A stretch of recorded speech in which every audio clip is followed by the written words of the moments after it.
হরে কৃষ্ণ কৃষ্ণ কৃষ্ণ হরে হরে। তো ভক্তবৃন্দগণ, আজকের ভিডিওটি রয়েছে আজ 13 এপ্রিল পালিত হয়েছে বৈশাখ মাসের কৃষ্ণপক্ষের বড়থিনী একাদশী। যে সকল কৃষ্ণ ভক্তরা আজ এই বড়থিনী একাদশীর ব্রতটি পালন করেছেন তাদের অবশ্যই এই শুভ দিনে একনিষ্ঠা সহকারে এই বড়থিনী একাদশীর ব্রত কথা পাঠ করলে বা শ্রবণ করলে তার সুফল পাওয়া যায়। শ্রীকৃষ্ণ বলেছেন যে বড়থিনী একাদশী ব্রত 10,000 বছরের তপস্যার সমান ফল প্রদান করে। এই একাদশী পবিত্রতা প্রদান করে এবং সমস্ত পাপ বিনাশ করে। শ্রীকৃষ্ণ বলেছে যে যিনি বড়থিনী একাদশী পালন করেন তিনি জগতের সমস্ত বড় দানের ফল লাভ করেন। তাই 2026 সালের আজ 13 এপ্রিল পালিত হয়েছে এই বড়থিনী একাদশীর ব্রত পালনটি।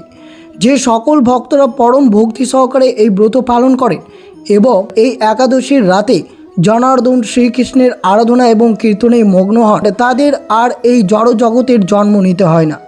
সে ব্যক্তি মৃত্যুর পর শ্রীকৃষ্ণের ধামে গমন করে, তার বহু জন্মের সমস্ত পাপ বিনষ্ট হয়ে যায়। পরিশেষে শ্রীকৃষ্ণ আশীর্বাদ করেন যে যিনি এই কাহিনী পাঠ বা শ্রবণ করবে এই একাদশী ব্রত পালন করে তিনি 10,000 গাভী দানের সমতুল্য একাদশী ফল লাভ করবেন এবং মৃত্যুর পর বৈকুণ্ঠ লোকে গমন করবেন। একবার যুধিষ্ঠির মহারাজ শ্রীকৃষ্ণের কাছে এসে তাকে প্রণাম করলেন এবং বৈশাখ মাসে পঠিত কৃষ্ণপক্ষের একাদশী তার তাৎপর্য এবং উপকারিতা সম্পর্কে জিজ্ঞাসা করলেন।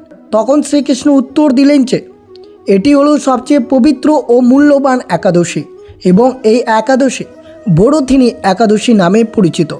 যিনি এই ব্রত পালন করেন তার সমস্ত পাপ মোচন হয়ে যায়, তাকে আর পুনর্জন্ম গ্রহণ করতে হয় না, তার আত্মা মুক্তি লাভ করেন এবং তিনি পরম আনন্দ লাভ করেন। তাই এই ব্রতটি ভক্তিনিষ্ঠা সহকারে এই শুভ দিনে এই ব্রতটি পালন করে ভগবান শ্রীকৃষ্ণের আরাধনা করলে তার শুভ ফল হতে পারে আপনাদের জন্য। তো অবশ্যই আজকের দিনে অর্থাৎ 2026 সালের 13 এপ্রিল সোমবার পালিত হয়েছে বৈশাখ মাসের কৃষ্ণপক্ষের এই বড়থিনী একাদশী।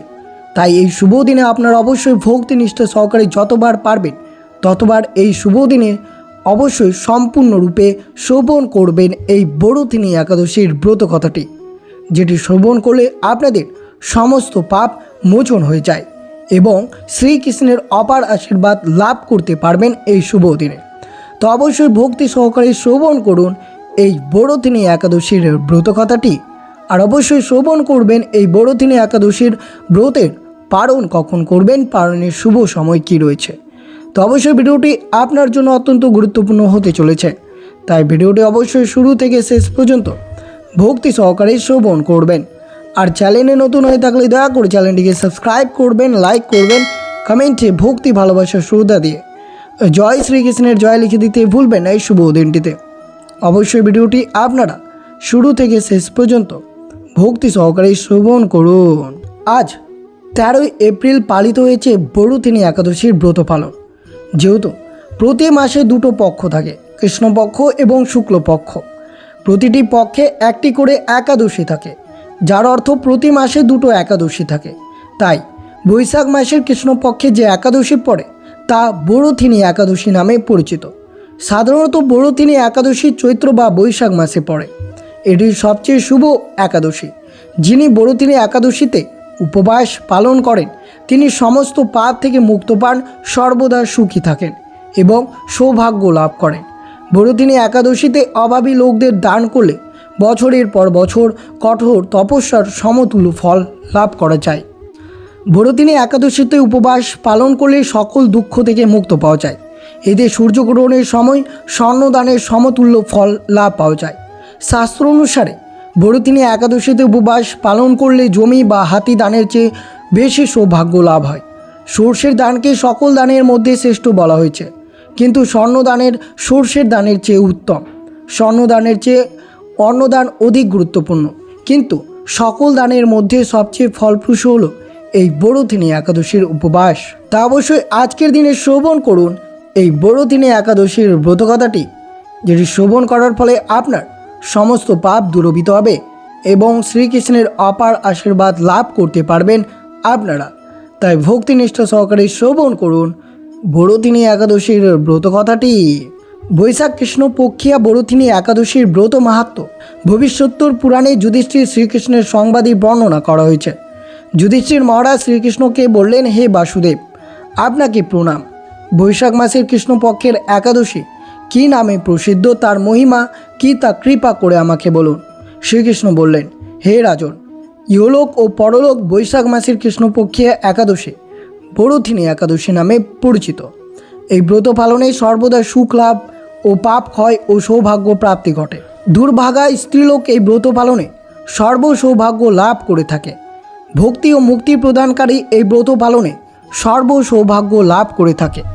ভক্তি ও মুক্তি প্রদানকারী এই ব্রত সর্ব পাপ হরণ এবং গর্ভবাস যন্ত্রণা বিনাশ করে। এই ব্রতের প্রভাবে মান্ধাতা ধুন্ধুমার আদি রাজার দিব্যধাম লাভ করেছিলেন। এমনকি মহাদেব শিব এই ব্রত পালন করেছিলেন। 10,000 বৎসর তপস্যার ফল কেবলমাত্র এক বড়থিনী ব্রত পালন করে লাভ পাওয়া যায়। যে শ্রদ্ধাবান ব্যক্তি এই ব্রত পালন করেন তিনি ইহলোক ও পরলোকের সমস্ত প্রকার বাঞ্ছিত ফল লাভ করেন। হে নৃপশ্রেষ্ঠ, অশ্বদান অপেক্ষা গজদান শ্রেষ্ঠ। গজদান থেকে ভূমিদান, তা থেকে তিলদান, তিলদান থেকে স্বর্ণদান এবং তা অপেক্ষা অন্নদান শ্রেষ্ঠ। অন্নদানের মতো শ্রেষ্ঠ দান আর নেই। কৃতলোক, দেবলোক ও মানুষেরা অন্নদানে পরিতৃপ্ত হন। পণ্ডিতেরা কন্যাদানকে অন্নদানের সমান বলে থাকেন। স্বয়ং ভগবান গোদানকে অন্নদানের সমান বলেছেন। আবার এই সমস্ত প্রকার দান থেকে বিদ্যাদান শ্রেষ্ঠ, কিন্তু এই বড়থিনী ব্রত পালনে সেই বিদ্যাদানের সমান ফল লাভ হয়ে থাকে। পাপমতী যেসব মানুষ কন্যার উপার্জিত অর্থে জীবন ধারণ করেন, পুণ্য ক্ষয়ে তাদের নরক যাতনা ভোগ করতে হয়। তাই কখনো কন্যার উপার্জিত অর্থ গ্রহণ করা উচিত নয়। যে ব্যক্তি বিভিন্ন স্বর্ণলঙ্কার সহ কন্যাদান করেন তার পুণ্যের হিসাবে স্বয়ং চিত্রগুপ্ত করতে অসমর্থ, কিন্তু বড়থিনী ব্রত পালনকারীদের কন্যাদান থেকে বেশি ফল লাভ করা যায়। হে রাজন, এই বিধি অনুসারে বড়থিনী ব্রত পালন করলে সকল প্রকার পাপের বিনাশ হয় এবং অক্ষয় গতি লাভ হয়। যিনি হরিবাসরে রাত্রি জাগরণ করে ভগবান জনার্দনের পুজো করেন তিনি সর্ব পাপ মুক্ত হয়ে পরম গতি লাভ করেন। হে মহারাজ, এই একাদশী বড়থিনী এবং এটি অপরিসীমা সৌভাগ্যের প্রতীক। এই ব্রত পালনের মাধ্যমে জীব তার পূর্বজন্মের পাপের ফল মোচন করতে শাশ্বত অধিপত্য লাভ করতে পারে। মান্ধাতার মতো একজন পরাক্রমশালী ও মহান রাজা যথাযথভাবে এই একাদশী পালন করে মোক্ষ লাভ করেছিলেন। রাজা মান্ধাতার কাহিনী। বিপদের মুখে বিশ্বাস। যুধিষ্ঠিরকে এই দিনে অসীম শক্তি বোঝানোর জন্য ভগবান কৃষ্ণ সত্যযুগে রাজত্বকারী রাজা মান্ধাতার ইতিহাস বর্ণনা করেছিলেন। মান্ধাতা ছিলেন একজন সাধু রাজা, যিনি কঠোর তপস্যা ও ভগবানের ধ্যান করার জন্য গভীর শান্ত অরণ্য অবসর অগ্রহ করেছিলেন। তিনি অরণ্যের মাটিতে নিঃশব্দে বসে থাকতেন। তার মন সম্পূর্ণরূপে ভগবান বিষ্ণুর পাদপদ্ম নিবদ্ধ ছিল। রাজা যখন গভীর ধ্যানে মগ্ন ছিলেন তখন হঠাৎ ঝোপের ভেতর থেকে একটি বিশাল বুনো ভালুক বেরিয়ে এলো। হিংস্রভাবে গর্জন করে ভালুকটি অসহায় রাজার উপর ঝাঁপিয়ে পড়ল। এটি মান্ধাতার পা ধরে ফেলল এবং প্রচণ্ডভাবে তা আঁচড়াতে ও চিবোতে শুরু করলো। সহনশীলতার গভীর অনুশীলনের কারণে রাজা মান্ধাতা পশুটিকে পাল্টা আঘাত করেননি। পরিবর্তে তিনি নিজ আসনে বসেই অসহনীয় যন্ত্রণা সহ্য করলেন এবং মনে মনে ভগবান বিষ্ণুর কাছে আশ্রয়ের জন্য প্রার্থনা করলেন। হে বিশ্ব জগতের প্রভু, রাজা মনে মনে প্রার্থনা করলেন, আমি সম্পূর্ণ অসহায়, দয়া করে এই শরণাগত আত্মাকে রক্ষা করুন। তার ভক্তের আকুল আর্তনাদ শুনে ভগবান বিষ্ণু তৎক্ষণাৎ গরুর পিঠে চড়ে সেই স্থানে আবির্ভূত হলেন। তার সুদর্শন চক্রের এক ঝলক ভগবান বুনো ভালুকটিকে তাড়িয়ে দিয়ে রাজার জীবন রক্ষা করলেন। তবে সেই আক্রমণ রাজার পা মারাত্মকভাবে ক্ষতবিক্ষত হয়ে গিয়েছিল। নিজের ক্ষতবিক্ষত দেহের দিকে তাকিয়ে রাজা মান্ধাতার মনে মনে গভীর বিষাদের ঢেউ উঠল। করুণাময় প্রভু হেসে রাজাকে বললেন, হে প্রিয় রাজা মান্ধাতা, দুঃখ করবেন না। এই শারীরিক কষ্ট আপনার পূর্বজন্মে করা এক অপরাধের ফল, কিন্তু আমি আপনাকে এর নিরাময় দেব। আপনি আপনার রাজ্যে ফিরে যান এবং বড়থিনী একাদশীর পবিত্র উপবাস পালন করুন।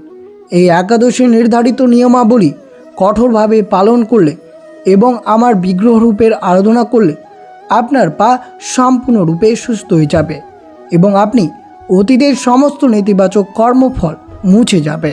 রাজা মান্ধাতা এই ভক্তি সহকারে এই বড়থিনী একাদশীর ব্রত পালন করতে লাগলেন। এর ফলে তার পা সম্পূর্ণরূপে সুস্থ হয়ে এবং তিনি পূর্বের গৌরব ফিরে পেলেন।